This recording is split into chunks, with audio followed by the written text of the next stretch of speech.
जिस तरह से पाकिस्तान के अंदर जो कोशिश की गई आज उस पर पाकिस्तान की कौमी सलामती का इजलास भी हुआ। जाहिर सी बात है आप भी पाकिस्तान की अफवाज में खिदमत सर अंजाम दे चुके हैं, तो अब क्या होने जा रहा है? पाकिस्तान के जिस तरह से कहा गया, बयान भी DISPR का सामने आया कि वो उनको हैरान भी करेंगे और उनका जवाब भी देंगे, खुद ही जगह का तयन भी करेंगे। तो किस तरह का जवाब दिया जाएगा?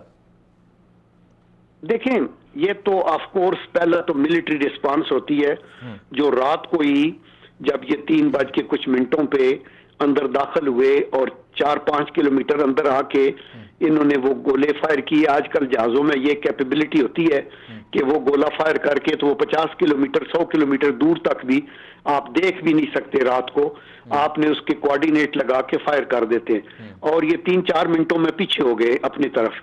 तो अभी एक तो मिलिट्री रिस्पांस, उस वक्त रात को जहाज स्क्रैम्बल हुए। नंबर 2 ये है कि United nation military observer group है, उनको हमने पूरा ब्रीफ किया और कर रहे हैं। नंबर 3 ये है कि जो जितने बाहर के आपको पता है जो एम्बेसडर्स हैं उनको ब्रीफ किया जा रहा है फॉरेन ऑफिस में। कल हम सारे जो foreign journalist, Pakistani journalist, military attaché मुख्तलिफ मुल्कों के और एम्बेसडर्स को 3-4 जहाजों में लेके सीधे वहां जा रहे हैं जहां ये कहते हैं हमने हमला किया है और 300 बंदे हमने हलाक कर दिए हैं, 350। तो वो दिखाया जाएगा कि अभी इधर से चेक करें कि कोई जनाजा कल उठा है या कोई एक बंदा भी किसी तरीके से जो हलाक हुआ हो तो हमें बताया जाए। तो ये इनका झूठ साबित हो जाएगा कल ही और इनकी क्रेडिबिलिटी उसी तरह जीरो हो जाएगी। ये ऐसे ही है जैसे पहले इन्होंने सर्जिकल स्ट्राइक की थी। तो हम क्या करेंगे सर? हमें जवाब तो देना चाहिए ना इसका।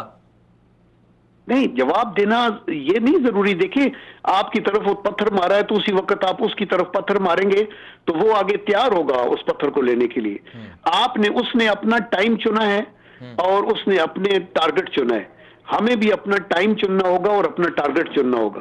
तो वो तो अपने तौर के ऊपर इसकी बात तभी रिस्पांस आएगी और आप देखेंगे कैसे आती। जी चलें जनरल साहब, आपका बहुत बहुत शुक्रिया, आपने अपना कीमती वक्त दिया।